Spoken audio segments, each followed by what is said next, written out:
بسم اللہ الرحمن الرحیم۔ صلاح الدین یوسف بن الفاباب سلطنت آئیے جانتے ہیں ایوبی سلطنت اور بادشاہ صلاح الدین یوسف ابن یوسف کے بارے مشرق وسطیٰ کے قلب میں بے یقینی اور کشمکش کے دور میں ایک ایسا رہنما ابھرا جس کا نام تاریخ میں گونجتا رہے گا۔ اس کا نام صلاح الدین تھا جو صلاح الدین یوسف ابن ایوب کے نام سے پیدا ہوا، ایک ایسا نام جو جرأت، حکمت اور بہادری کی علامت کے طور پر آتا ہے۔ صلاح الدین کی کہانی دریائے دجلہ کے کنارے واقع شہر تکریت سے شروع ہوئی۔ کرد نسل کے ایک گھرانے میں پیدا ہوئے، ان کی ابتدائی زندگی مشکلات اور علم کی پیاس دونوں سے گزری۔ جوں جوں وہ بڑا ہوتا گیا، اسی طرح عزت، انصاف اور اتحاد کے اصولوں کے لیے اس کی تعریف ہوتی گئی۔ ایک نوجوان کے طور پر صلاح الدین نے خود کو اپنے چچا شیرکو کی خدمت میں پایا، جو زینگڈ خاندان کی خدمت میں ایک ممتاز فوجی کمانڈر تھا۔ اپنے چچا کی رہنمائی سے صلاح الدین نے جنگ، حکمت عملی اور سفارت کاری کا فن سیکھا، لیکن اس نے اپنے مخالفین کے لیے احترام اور مظلوموں کے لیے ہمدردی کی اقدار کو بھی اپنایا۔ سیاسی بحران کے درمیان صلاح الدین نے خود کو ایک ایسے راستے پر پایا جو اس کی تقدیر کو تشکیل دے گا۔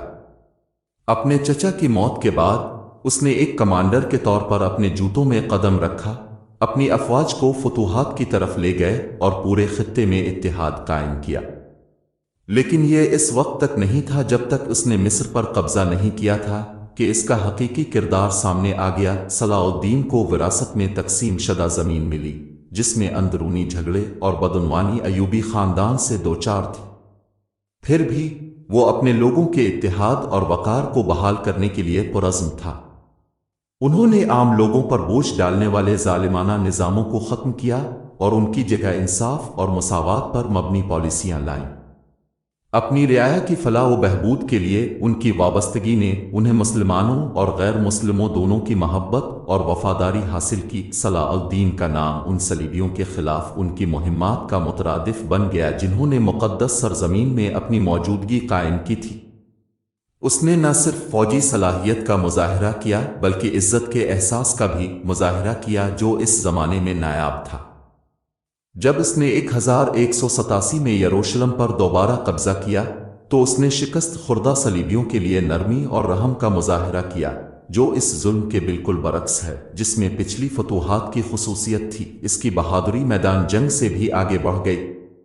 صلاح الدین علماء، شاعروں اور فنکاروں کے لیے اپنے گہرے احترام کے لیے جانا جاتا تھا۔ اس نے سکولوں، ہسپتالوں اور عوامی سہولیات کی تعمیر کو سپانسر کیا، اپنے دور حکومت میں شہروں میں سیکھنے اور ترقی کے ماحول کو فروغ دیا۔ ایک حکمران کی حیثیت سے صلاح الدین کی عاجزی اور بے لوث عیاں تھی۔ وہ اکثر سادہ لباس کو ترجیح دیتے تھے اور دکھاوے پر شائستگی کو ترجیح دیتے تھے۔ اس کی دانشمندانہ حکمرانی اور انصاف کے لیے لگن نے ان سرزمینوں پر دیرپا اثر چھوڑا جن پر اس نے حکومت کی۔ صلاح الدین کی وراثت ان کے انتقال کے بعد طویل عرصے تک برقرار رہی۔ مشرق وسطیٰ اور دنیا پر ان کا اثر و رسوخ ان کی زندگی سے آگے بڑھ گیا۔ اس کی بہادری اور انصاف کے احساس نے خطے کے ثقافتی اور سیاسی منظرنامے پر گہرا نشان چھوڑا۔ تنازعات سے بھری دنیا میں صلاح الدین امید اور الہام کی ایک کرن بن کر ابھرے، جس نے یہ ثابت کیا کہ قیادت کی تعریف ہمدردی، دیانتداری اور سب کی بھلائی کے عزم سے کی جا سکتی ہے۔